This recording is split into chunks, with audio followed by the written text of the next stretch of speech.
بسم الله الرحمن الرحيم الحمد لله والصلاة والسلام على رسول الله اللهم اجعل جمعنا هذا جمعا مرحوما والتفرق بعده تفرقا معصوما. In the name of Allah subhanahu wa ta'ala, the most compassionate, the most merciful, all praise and thanks are due to Him, and peace and blessings be upon His beloved Prophet Muhammad sallallahu alayhi wa sallam. Assalamu alaikum wa rahmatullahi wa barakatuh. We continue with Gary Miller. The whole idea, Gary Miller was a professor of mathematics in Toronto about 40 years ago. He was a mathematician, and at the same time he was an active missionary in the Christian church. He was looking for mistakes in the Quran, in the scientific aspect and the historical aspect. He could not find anything.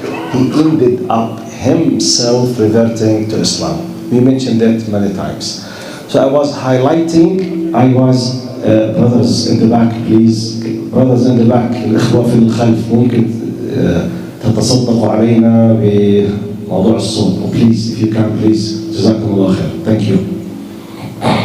Okay. تمام. What I was saying. He reverted back, yes. He reverted back to Islam. I was highlighting one of or some of the things that astonished him. The goal, from my point of view, basically, just to give you like an empowerment for yourself, for your kids, when you speak about how genuine Islam is, and Islam is the religion of the truth. So it's one of the ways how you yourself to feel this kind of feel of certainty, if not for you, for your kids, for the youth, because they are exposed to a lot of attacks from the materialistic, from liberal, from secular, from whatever. You know, in the media now, the social media basically, well now, 5 years ago, we used to joke to say, the generation of TikTok. Now, literally, there is a generation of TikTok. They know nothing except dancing, except sometimes exposing their bodies, and just having kelbes, and having money, and that's it. Nothing else. Generation. They don't think about how to study or how to achieve something, just TikTok and that's it. So you don't know what kind of dangerous things they are exposed to. Anyway, today I will highlight one of the points that he was astonished with, which is Surah Al-Masad. Surah Al-Masad, Tabbat Yada Abi. Look now, put yourself in his shoes now. He's a Christian, mathematician, looking for mistakes in the Quran. Because, as I told you, for him, under the umbrella of Orientalists and some missionary groups, for hundreds of years, Muhammad sallallahu alaihi wasallam was portrayed as a liar, or a crazy, or both, okay? And or a genius person who wanted to gather Arabs around him. So either or, it depends on the lie that the author decided to use. Now, under this is in his back mind, he was researching. So he came across Surah Al-Masad. Tabbat yada abi lahab wa tab, ma aghna anhu maluhu wa ma kasab, sayasla naran dhata lahab, wa imra'atuhu hammalat al-hatab fi jidiha hablum min masad. Look now. This surah chapter is talking about direct uncle of Prophet Muhammad, the direct brother of his father, Abu Lahab.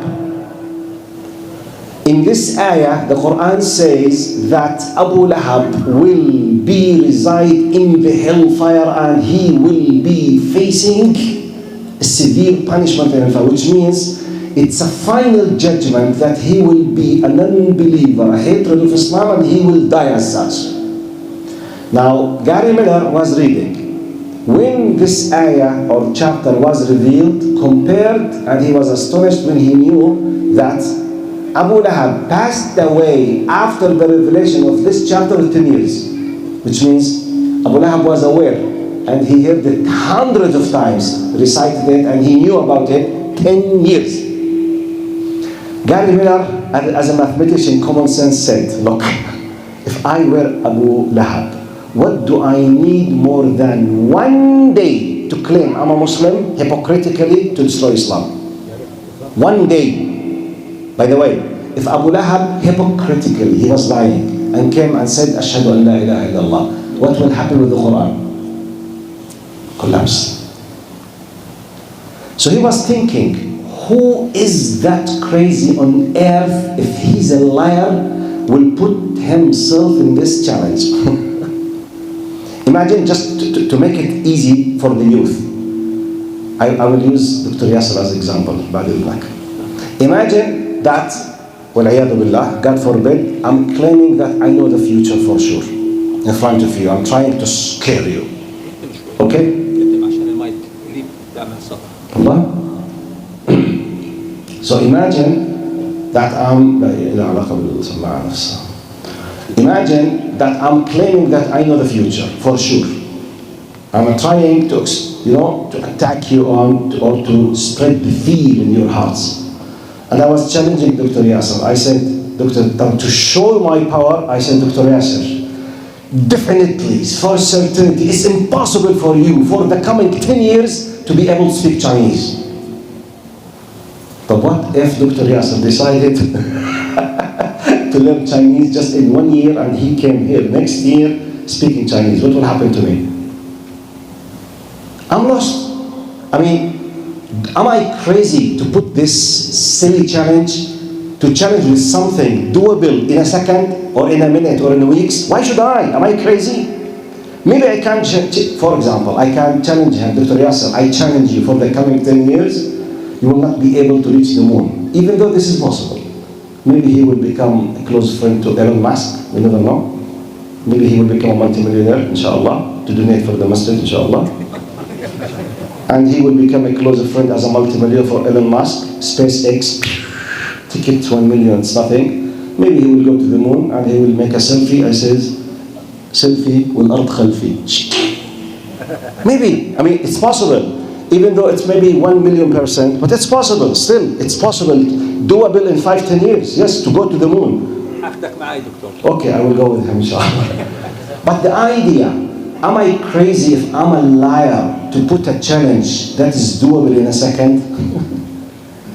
So, if Muhammad ﷺ was creating the Quran, I'm telling you what used the processing system of Gary Miller now. I'm speaking on his behalf now. He was thinking, تبت يدا أبي لهب وتب ما أغنى عنه, he's in hellfire. طيب, Abu Lahab decided to destroy Islam. أشهد أن لا إله إلا الله. Finito. Islam is finished. But this did not happen. You know why? Because the one who revealed is Allah, and Allah knows for sure that Abu Lahab's level of hatred will not enable him even to say it for the sake of lying. He can't. 10 years, you will not believe. Yes, and he did not believe. And he passed away as a kafir. I will give you another simple example about the truth of Islam from the viewpoint of a non-believer, an external person who was looking at our religion as someone who wants to destroy it. Then he became himself a devout follower of this great religion. And by the way, I'm just talking about one person. You can go and read about Murad Hoffman. You can go and read about Yusuf SS. You can go and read about Cat Stephen or Yusuf Islam. We have tens of big celebrities, musicians, scientists, scholars, and the mathematician in Chicago that I made a khutbah about him, I probably does him. Jeffrey Lang, Jazakallah khair. Go and read about Jeffrey Lang. Everyone has a unique story, but very powerful, and this is the greatness of Islam. When you see who revert to Islam, they are the top elites. Because when you think, you become a Muslim. Alhamdulillah ala ni'mat al-Islam. Jazakumullah khair. Assalamu alaikum wa rahmatullahi wa barakatuh.